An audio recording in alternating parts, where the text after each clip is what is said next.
Bonjour à tous et bonjour Nathalie. Aujourd'hui dans Portrait de Manip, c'est ton portrait. Nathalie Fernandez, tu es Manip en région parisienne, Manip de nuit et ce pourquoi on t'invite, tu es praticienne en hypnose. Tu le pratiques au quotidien avec tes patients et tu formes aussi des soignants. Donc on va parler de tout ça pendant une vingtaine de minutes. Ça marche. C'est parti. Donc Nathalie, question rituelle, Manip, vocation ou hasard? Eh ben honnêtement, un peu des deux. Un peu des deux. Voilà, j'ai découvert le métier de Manip par hasard sur Internet. À l'époque, je faisais des études de bio. Voilà, ça m'intéressait beaucoup et notamment la cancérologie. Ouais. Et à un moment donné, il a fallu quand même trouver un métier. Et celui-ci cochait toutes les cases. Ouais. Le côté scientifique, technique, relationnel. Et je me suis aperçue qu'on pouvait du coup travailler dans le domaine de la cancéro en exerçant en tant que Manip de radiothérapie. Ouais. Donc, un métier, tu ne savais pas qu'il existait, et puis quand tu sais qu'il existe, tu dis, allez, voilà, c'est là que la vocation a pris le relais, je pense. Ouais. Ok, très bien. Et donc, quand on regarde j'ai regardé ta fiche LinkedIn, pas plus tard que ce matin, et alors déjà, une chose, je vois que tu as travaillé dans pas mal de spécialités, ce qui est pas si courant, en fait. Oui. Donc, à l'heure actuelle, tu m'animes de nuit en radio et scanner, tu m'as dit, t'as fait du TEP, t'as fait de la radiothérapie, c'est un large panel quand même, hein. Et tu es jeune, Nathalie, donc tout ça. Pas tant que ça. Oui, j'ai passé 11 ans en radiothérapie, donc dans un centre de cancérologie. C'est vrai que quand j'ai fait Manip, c'était pour faire de la radiothérapie.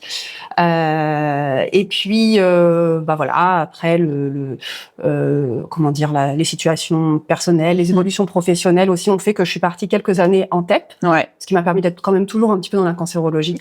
Et puis ce virage à 360 degrés pour intégrer l'hôpital de nuit en diagnostic, ce qui m'a permis de découvrir d'autres patients, d'autres pathologies et puis d'autres prises en charge. Ouais, l'ambiance de nuit qui est particulière, tout ça.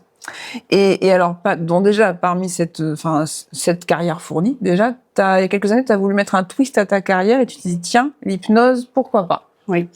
Et ce sujet, il est très intéressant. Il pose beaucoup de questions. Il est assez actuel. On sait qu'il y a des freins. On sait qu'il y a des gens qui rentrent là-dedans très facilement.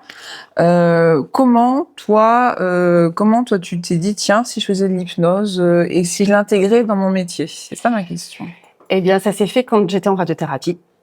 Au bout de quelques années, j'ai vite senti qu'il me manquait un petit truc pour prendre en charge mes patients. Je me suis vite sentie limitée. Alors, au-delà des compétences techniques qu'on a en tant que Manip, j'avais besoin de leur apporter autre chose, les aider à gérer un petit peu cette étape particulière de leur vie, les aider à gérer les symptômes, les effets secondaires de la maladie et du traitement aussi.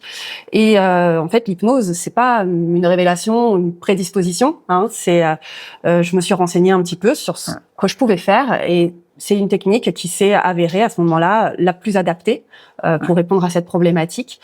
Donc voilà, c'est parti. Mais c'est ça, parce que si on revient sur la généralité de l'hypnose, non, c'est pas un don, ça s'apprend. Et on n'est pas réceptif ou pas réceptif. Non. Il y a une communication qui s'installe. Et effectivement, la radiothérapie, les gens sur la table tous les jours pendant 5 jours, toute la semaine, il y a un rituel qui est quand même difficile à traverser. Et cette communication-là, d'abord, je suppose que tu as mis en place en premier lieu. Pas tout à fait finalement. Je me suis donc formée à l'hypnose et en fait, je les ai plutôt accompagnés à côté. Je leur ai fait des séances d'hypnose pour les aider à gérer justement cette anxiété, ces douleurs aussi. La communication finalement est venue un petit peu après, grâce aux outils que j'ai appris en hypnose. En fait, c'est la consultation pré-soin, pré-thérapeutique, entre guillemets. Même pendant, ça se faisait même pendant le traitement, on se voyait à part. J'ai eu la chance d'avoir une petite consultation au sein du centre de cancérologie où je travaillais. Et voilà, et ça leur faisait beaucoup de bien. Après, la communication est venue au fur et à mesure, voilà.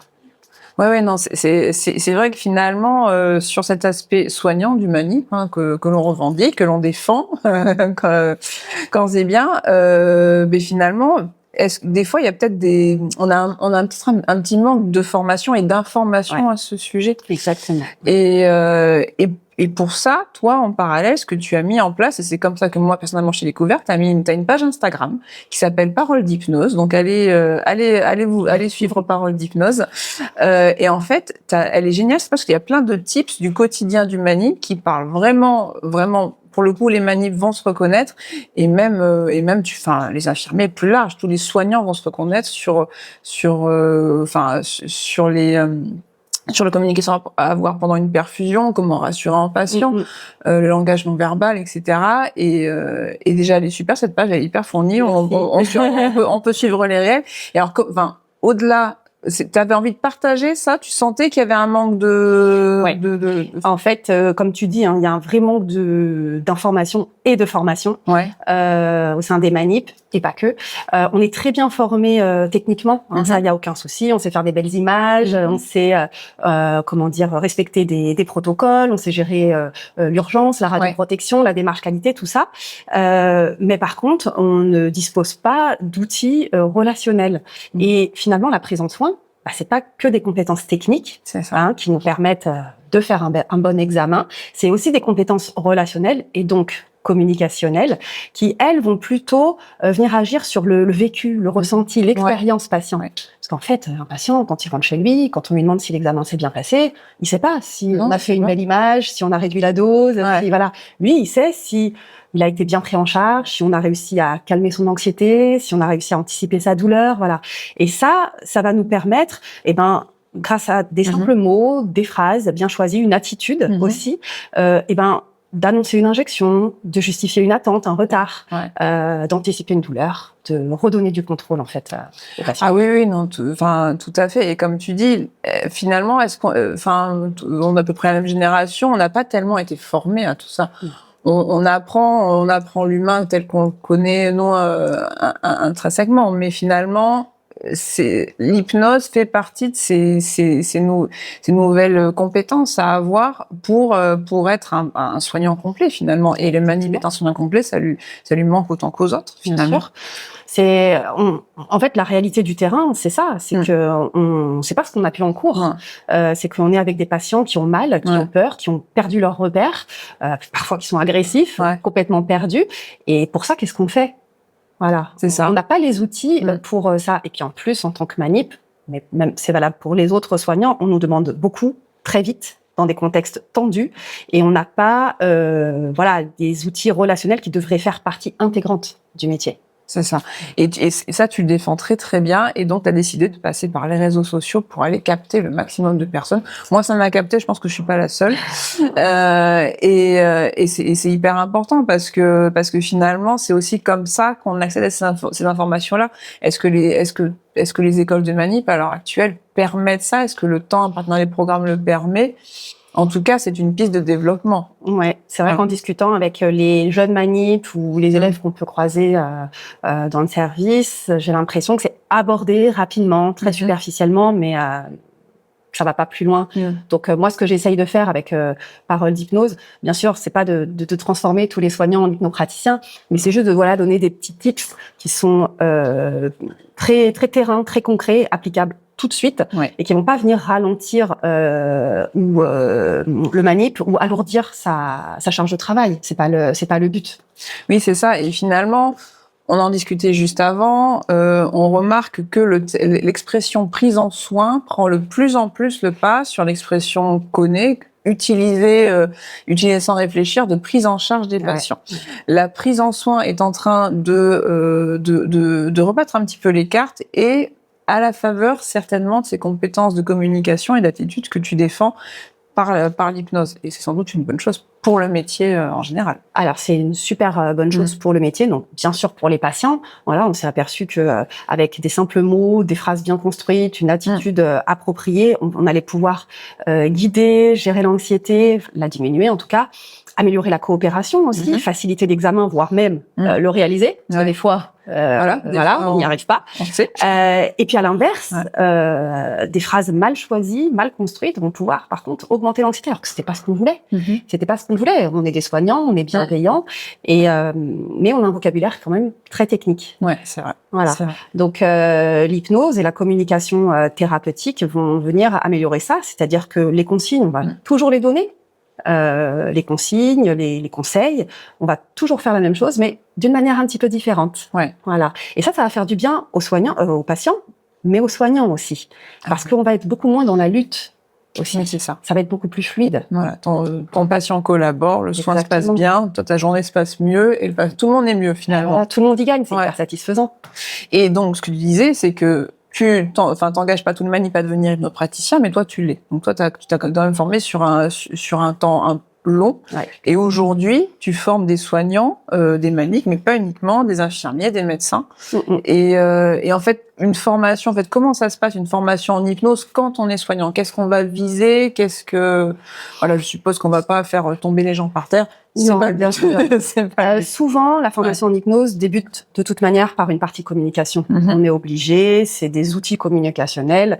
Voilà, donc déjà pour améliorer voilà le quotidien, la prise en soin par simplement la communication qui a déjà un impact énorme. Ouais. Et puis après, petit à petit, on va glisser sur l'hypnose avec les états de conscience modifiés, comment induire une légère transe, etc. Faire de l'hypnoanalgésie aussi, gérer la douleur grâce à l'hypnose. Voilà, il y a plein de possibilités possibles. Donc, c'est des formations qui sont très pratiques. Hein. Ça se passe en présentiel. Oui, bien sûr. Voilà. On s'entraîne les uns sur les autres, etc. Et très vite, en fait, les participants découvrent que c'est des techniques qui s'apprennent et que tout le monde peut le faire. Et en fait, dans le soin, dans l'examen que va réaliser un manip, ça va pouvoir intervenir en cabine, pendant la pause du fer-fusion, en rentrant dans l'appareil. En fait, à toutes les étapes du soin, finalement, la communication thérapeutique, c'est vraiment tous les soignants qui vont être en contact avec le patient, mais même la secrétaire aussi, au téléphone, la manière de répondre, de rassurer, de poser les questions. Oui, ça se fait à tous les niveaux. Ouais. J'ai des secrétaires de temps en temps et ça me fait super plaisir parce que c'est hyper important. Elles sont très exposées aussi. Ah oui. Donc vraiment de la prise de rendez-vous à la cabine, pendant l'examen et même après.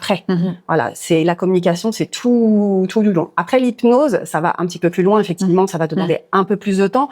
Ouais. Si on peut se le permettre, c'est bien d'avoir un petit temps avant, par exemple, si on voit un patient qui est vraiment très stressé, où on sait qu'on va pouvoir faire quelque chose, voilà. On peut avoir de la communication un petit peu hypnotique pendant l'examen. Ouais. Voilà, ça prend différentes formes, ça demande différents temps aussi. Ouais. Le tout, c'est de s'adapter, quoi. Et je suppose, je sais pas s'il y a des chiffres à l'appui, mais le taux, par exemple, de réussite de réalisation d'une IRM, on sait que la claustrophobie, c'est un problème, c'est un problème universel, et réduit. Enfin, je pense que c'est clair que c'est très réduit. Moi, il m'est arrivé de préparer des patients justement en amont à des examens d'IRM parce qu'ils étaient claustrophobes.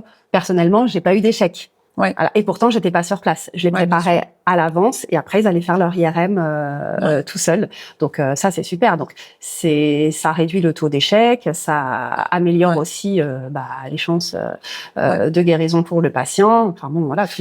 Oui, c'est ça. Et puis, imaginons un manip qui est dans sa vacation avec beaucoup de rythme, où il a pas trop le temps. S'il a cette compétence en plus qu'il sait qu'il peut utiliser, il sait qu'il va pas être en lutte en plus du temps passé. Il va avoir ses outils. Rassurer un patient stressé, c'est épuisant. Oui, c'est épuisant. Donc là, ça va être vraiment beaucoup plus fluide. Et puis, encore une fois, au niveau de l'expérience patient aussi, ça joue beaucoup. C'est-à-dire que le patient, il va avoir un souvenir positif de son examen. Il sait que dans cet endroit, on sait le prendre en charge, on sait prendre en charge son anxiété. On n'est pas juste là à lui dire, mais non, vous inquiétez pas, ça va aller. C'est pas ça, rassurer un patient. Voilà. Ça. Donc ça va lui permettre, malheureusement, s'il a besoin de revenir, plus rassuré, déjà prêt, et puis peut-être d'en parler un petit peu autour de lui. Voilà, c'est tout bénef pour tout le monde. Oui, c'est ça. C'est faire en sorte finalement qu'un patient de peut-être une IRM pas trop urgente un jour, c'est le jour où elle le sera, il pourra la passer sereinement. Et ça, c'est des chances de plus pour le patient. C'est des chances de plus pour le patient. Et puis, ce qu'il faut savoir aussi, c'est que c'est des compétences qui viennent de lui. En fait, avec l'hypnose, on va aller chercher les ressources du patient.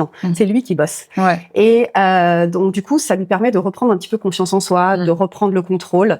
Donc ça, c'est important aussi. Oui, c'est ça. C'est pareil. Cette démarche de patient-acteur, c'est quelque chose dont on parle beaucoup. Alors le patient n'est plus passif. Pas du tout. Il devient acteur et finalement, c'est une collaboration entre le soignant et son patient qui se passe. Voilà.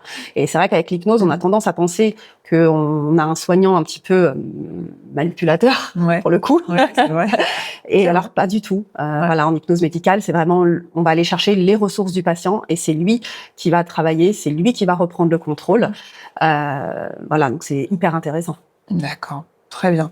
Mais en tout cas, tu en parles très très bien. Ça donne envie d'aller se former à l'hypnose. Moi, j'ai déjà un peu fait. J'ai envie de continuer. Je vous encourage tous. Voilà.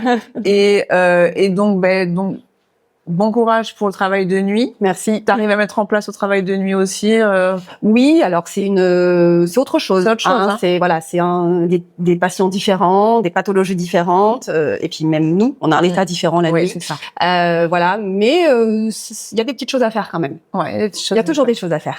En tout cas, voilà, je pense que l'hypnose et la communication adaptée aux patients, c'est vraiment toute la modernité du soin qui fait son petit chemin et on en est assez heureux pour ça. Donc, je te remercie. Je vous encourage encore une fois à aller suivre la page Parole d'Hypnose. Merci. Un grand merci, Nathalie, et Merci bonne à toi. continuation C'est gentil. pour la suite. Merci beaucoup.